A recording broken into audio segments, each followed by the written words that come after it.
I'm having my usual, kind of green curry shrimp, 10 chili. The chili level is good.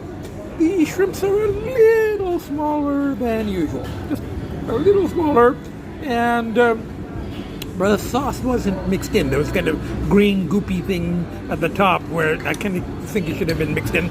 But the thing with this place is, even when, it's not at the top of its game, it's still better than most other Thai places.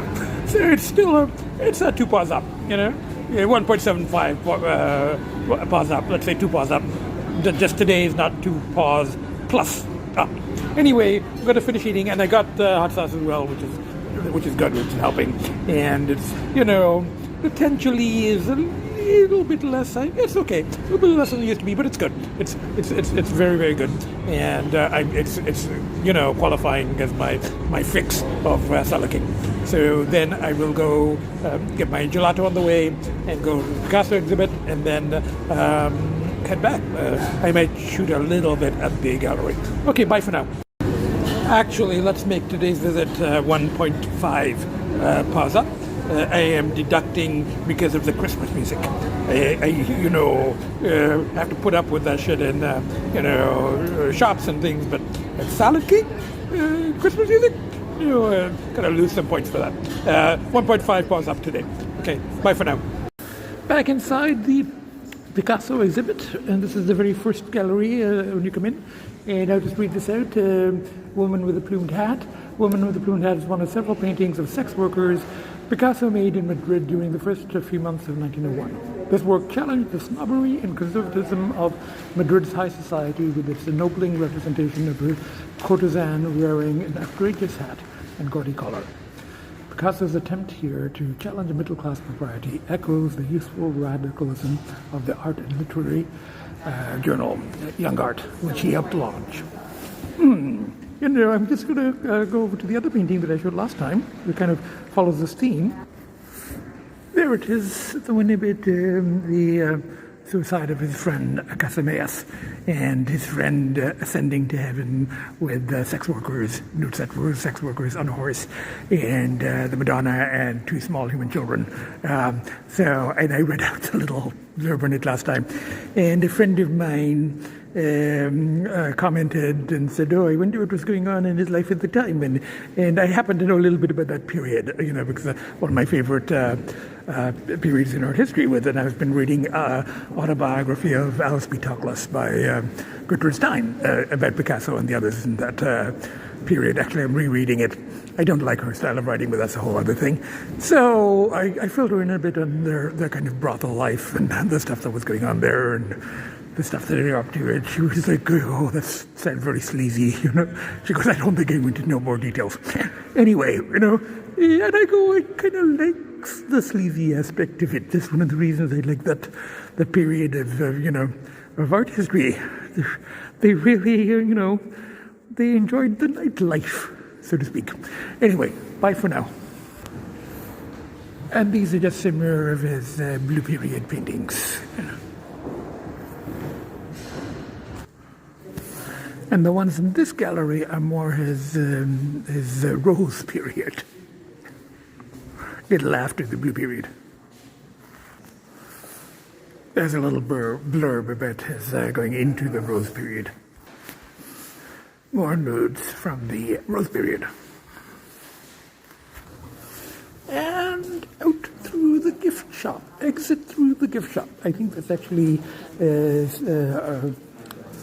an essay written by somebody, possibly Banksy. I'm thinking of that term in connection with Banksy for some reason. Anyway, into Matthew Wong again, and I've shown you all of these before.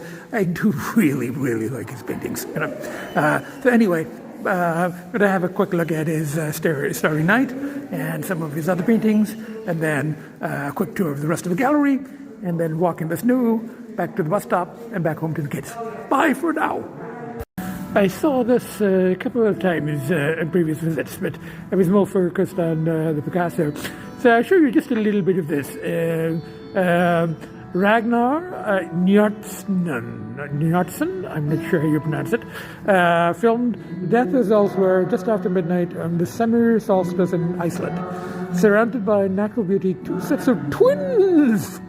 I have twins at home, the Mayhem Twins. These are human twins. Two sets of they're fraternal, not identical. Two sets of twins perform a pastorale of love and longing. They wrote the piece together in the artist's living room, taking the lyrics from the titles and pages of books on his shelves. Their work has a reflective, melancholic mood that derives from the endless repetition of the music and from the tension between the performers' circular movements and their symmetry as twins.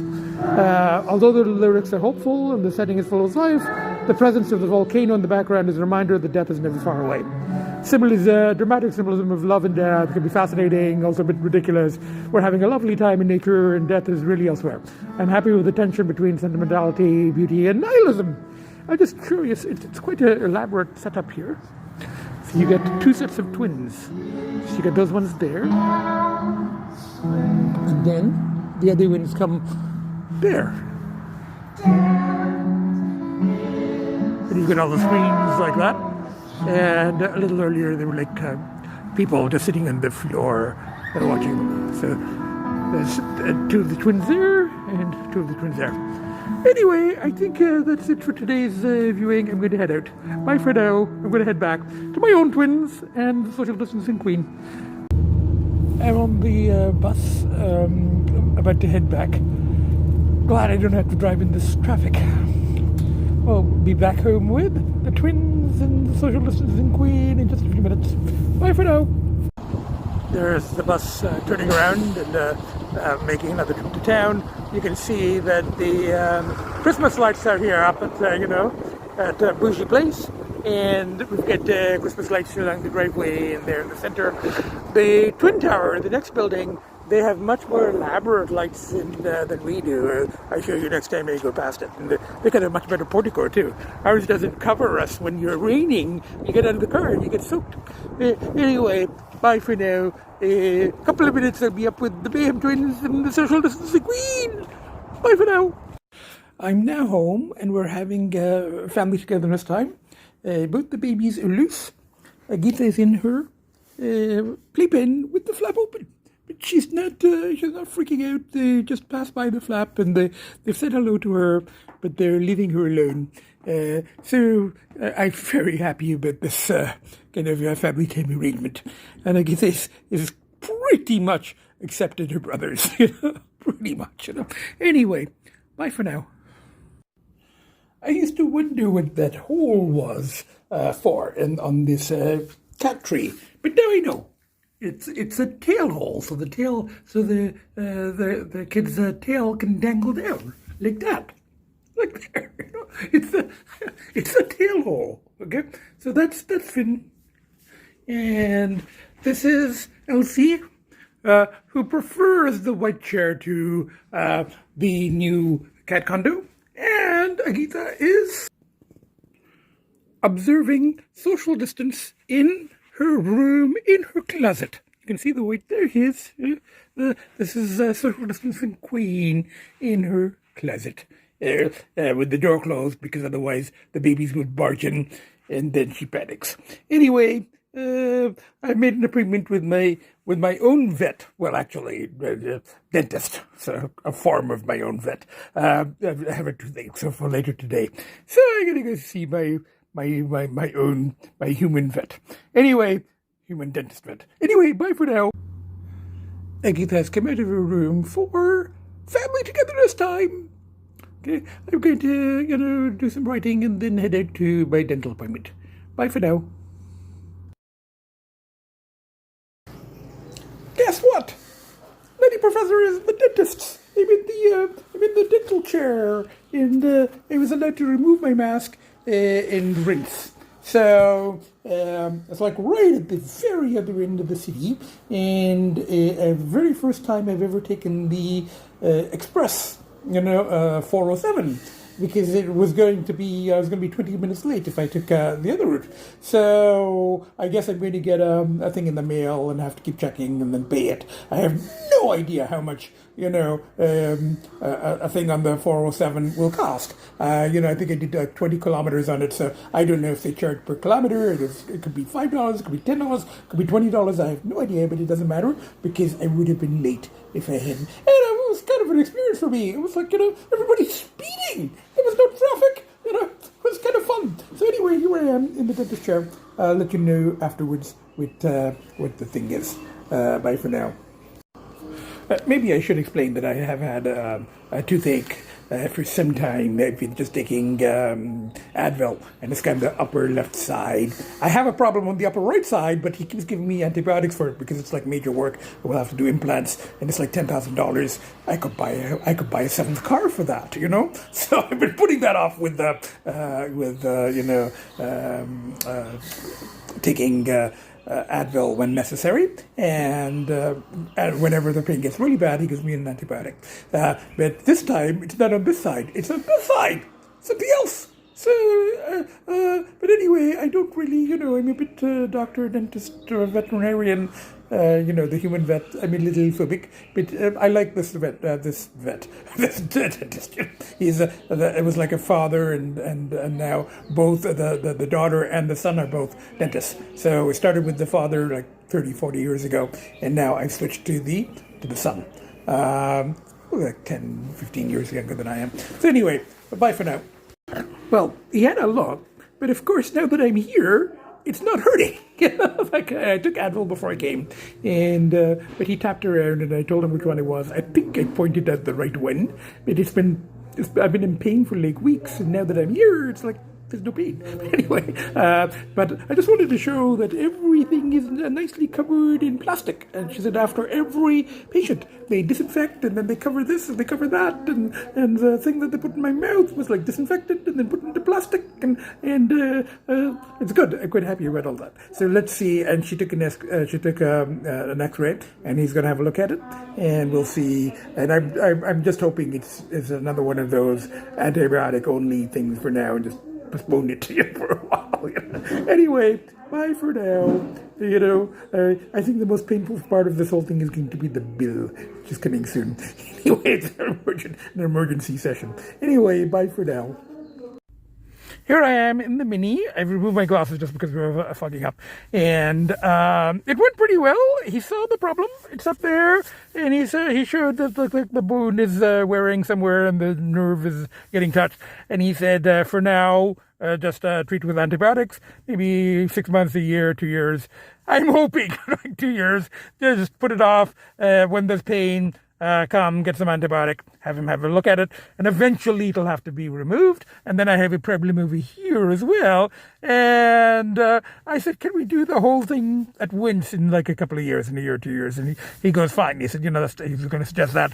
I do this side. They're going to have to do some, remove some stuff and do some whatever, and then do implant there, and then an implant there, and it's going to cost as much as a new car, but I kind of need my teeth because I can't do restaurant reviews if I can eat, So anyway, we're going to have to do all that, but we can put it off. That's the good news. So I'm just going to go get my prescription of antibiotic from the Shoppers Drug Mart next door, and then I asked him. I said, any suggestions? I'm way up here. This is I've hardly ever been to this area of town, Richmond Hill, and he's like, and I said, have any suggestions for me to go have a nice Indian meal and maybe do a little, a mini review with my mini podcast there, and he suggested Host.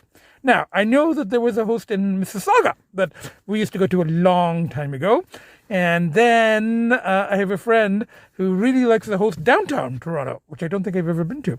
But the dentist says that this is the best of all the Hosts. This is like the flagship restaurant. And he goes, oh, you must try it. So I'm going to go do a mini review there. Let's see what it's like. So bye for now. Go get antibiotics and then go eat. And I'll tape a little bit there too. Bye for now. Oh, he's a very good dentist, by the way. Very, very good dentist. And the bill was, and I used to joke, the most painful part of this is, the bill part. But it was really not too bad. It was like $120. So it was like $90 for the emergency checkup.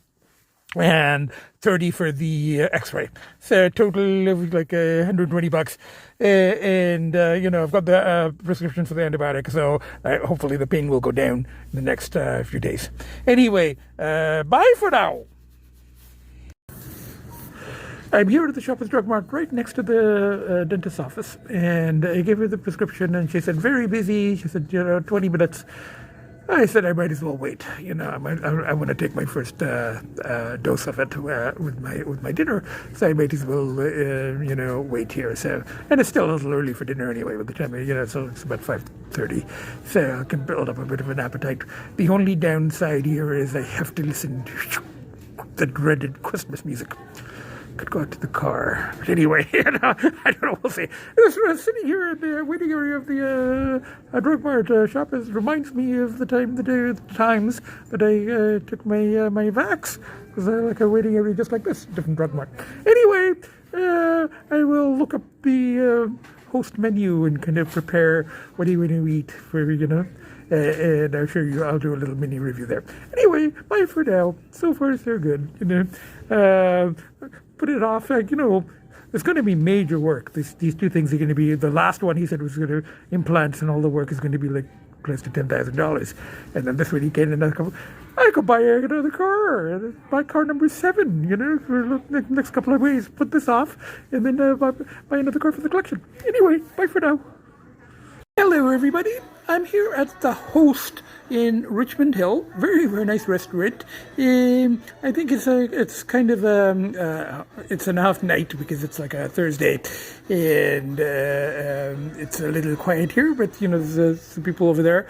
I think it gets very busy on the weekends. It's a very nice place so far. I mean, a server was very helpful, and I used to eat at there was one in Mississauga long time ago. Used to go to that one for buffet brunches, I think, buffet lunches. But I have never been to this one. It's a nice restaurant, and I've ordered a seafood sampler. So like 3 different, two types of shrimp and 1 fish, and they're all done in the tandoor. So it's like a tandoori platter, I think they call it, a tandoori sizzler. And it's meant to be for like 2.5 people.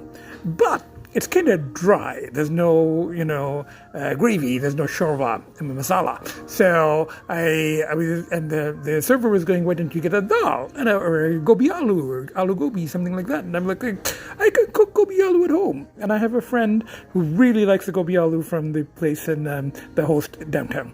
But gobi aloo, I make my own, and I make it extra spicy. So I went for a chicken vindaloo, because I eat chicken occasionally, but I don't cook it at home.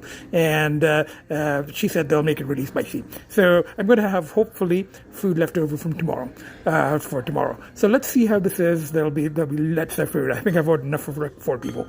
So I've got today, and I've got tomorrow lunch, and I've got tomorrow evening covered. And I hope it's good, and I will give it, of course, my new Nutty Professor paws rating. So let's see how it goes. Bye for now.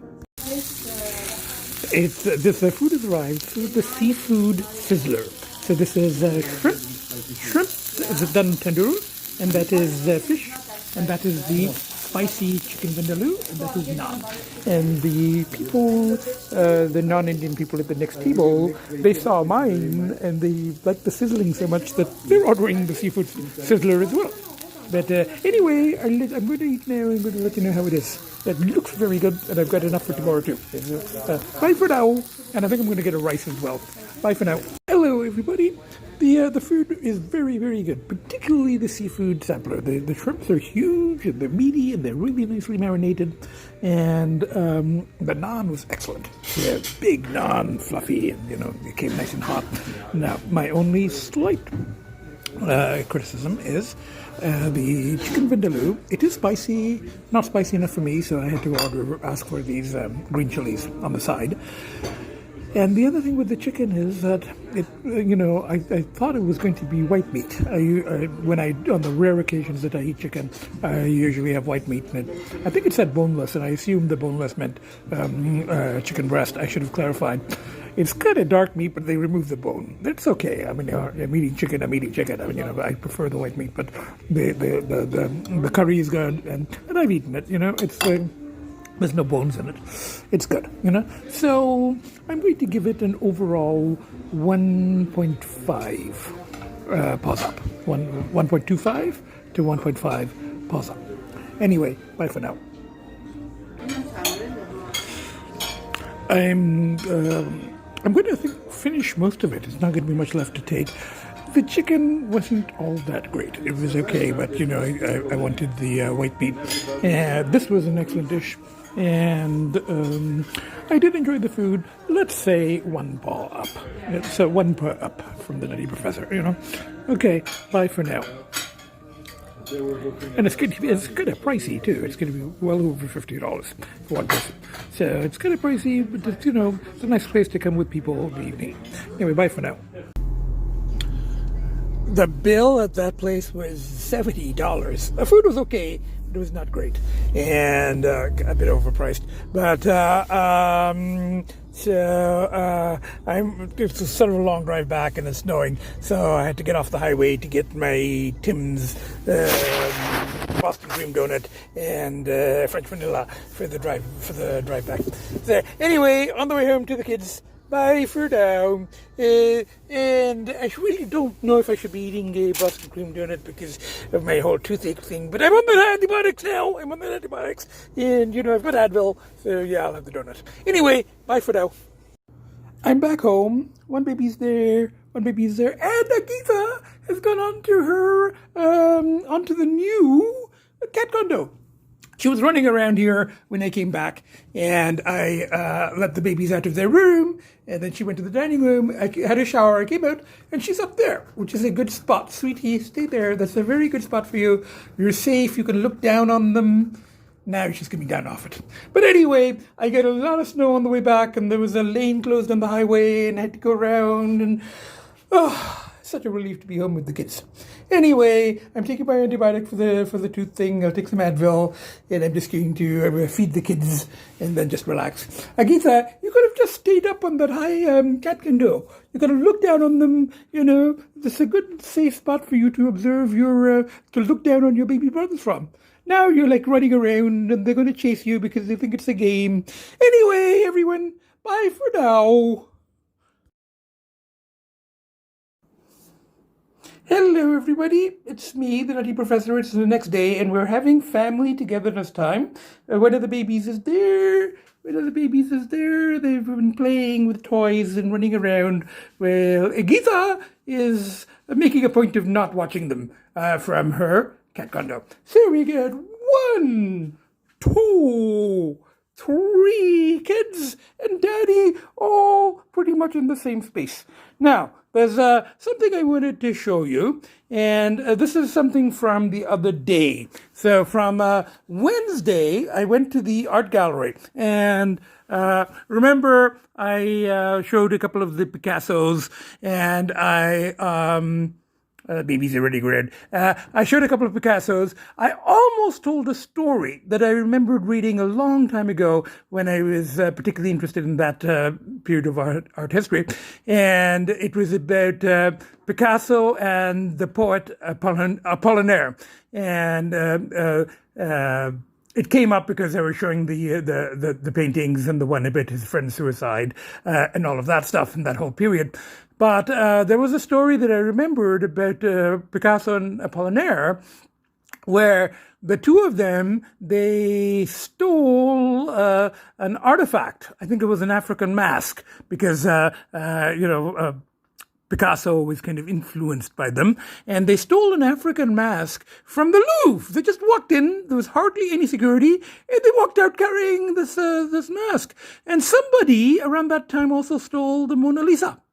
Just walked in, took it out. And they suspected Picasso and Apollinaire, and I think Apollinaire and Picasso returned the mask that they stole. And I think they just left it on the steps or something. I don't remember all the details now. But, and the Mona Lisa was also, recovered. It was, the person who took it, they found him and they brought it back. But the whole thing with Picasso and Apollinaire, Apollinaire,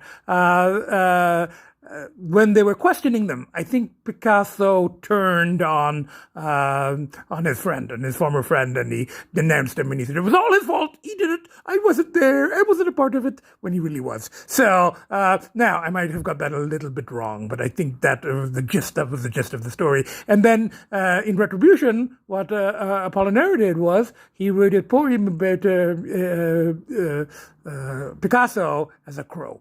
Now, I'm telling the story because I thought of telling that story that day at the art gallery, but, I wanted to, time limits and all of that, and I thought I would tell it another time. So I come home, and I find a postcard, and I get 2 personal items of mail on Wednesday. I never get personal mail, snail mail, but I get a postcard from human relatives, and these are the ones that live nearby. I see them 2 or 3 times a year, my birthday, Christmas, and sometimes once in between.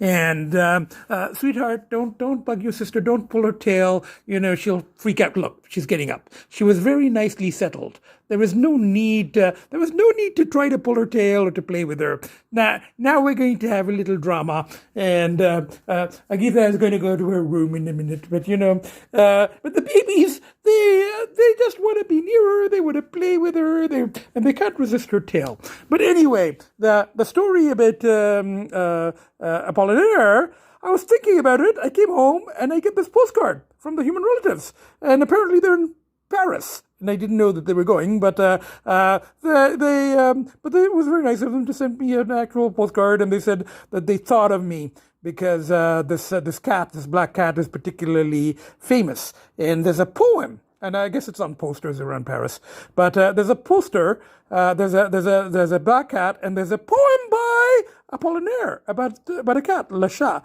And my French is so bad that I'm not going to try to read it. So there was a little synchronicity there. That was I was going to tell the story about Apollinaire. I didn't tell it during the podcast, and then I get this postcard from Paris from human relatives. Now, they're dog people, but I don't hold that against them too much. But anyway, the other thing is that day I got another mail from my friend in the other province, and we reconnected after a while. She had lost my address, and she kept sending Christmas cards to Niagara, which I moved out to a long time ago. But so when we reconnected, I gave her my, she has all my current addresses and email and everything, and we corresponded. And I think last year she sent me a Christmas card, and I said, as an atheist, could you find a happy winter solstice card? And she said I couldn't find anything here for a Christmas card. Well, this year I got a card from her. Season's greetings, so it's somewhat, secular.